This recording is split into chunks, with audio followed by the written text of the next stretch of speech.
The birth that frightened a tyrant. In a quiet village far from the splendor of the palace, the stars seemed to align in a way they never had before. Among the ordinary bustle of daily life, whispers began to ripple across the land.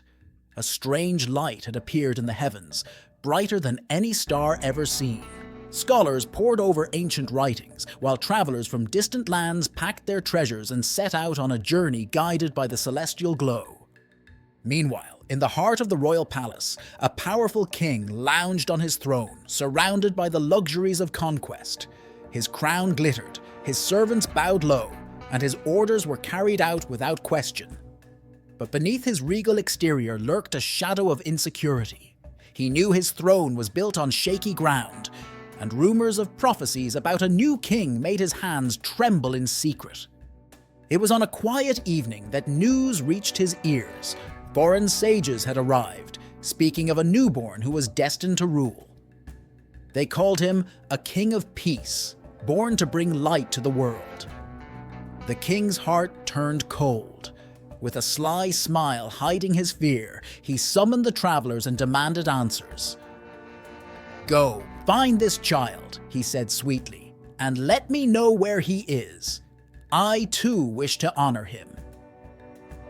But even as he spoke, his heart brewed a wicked plan. If this child was the threat the prophecy foretold, he would make sure the boy never lived to see his throne. As the family escapes danger, the story illustrates the timeless battle between tyranny and hope. Far from the palace, in a quiet stable surrounded by the night stillness, a young couple marveled at the tiny life they had brought into the world. Their shelter was humble.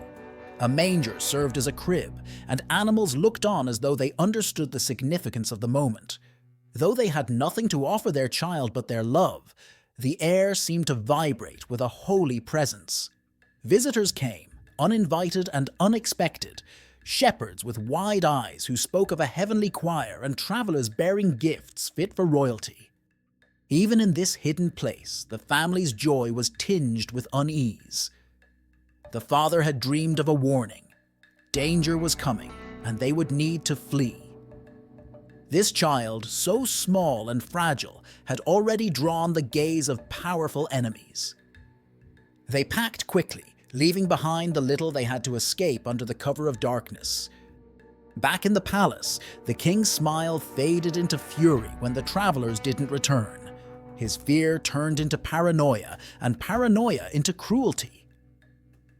He unleashed a terrible command, striking out against countless innocents in his blind attempt to destroy a destiny he could never control. But his schemes, though terrible, could not snuff out the light that had entered the world. The child had escaped. He was safe for now in a far-off land, cradled in the arms of parents who carried both love and courage in their hearts. No power, no matter how strong or ruthless, can stop a purpose ordained by heaven. The tyrant who ruled with fear and violence eventually faded into history, while the child born in a manger became a symbol of hope for generations to come. Sometimes the greatest strength is found not in crowns or armies, but in the quiet resolve to fulfill a higher calling. If you know your Bible, can you guess where this story takes place and who the characters are? Share your thoughts in the comments, and don't forget to follow for more captivating stories like this one. As the family escapes danger, the story illustrates the timeless battle between tyranny and hope.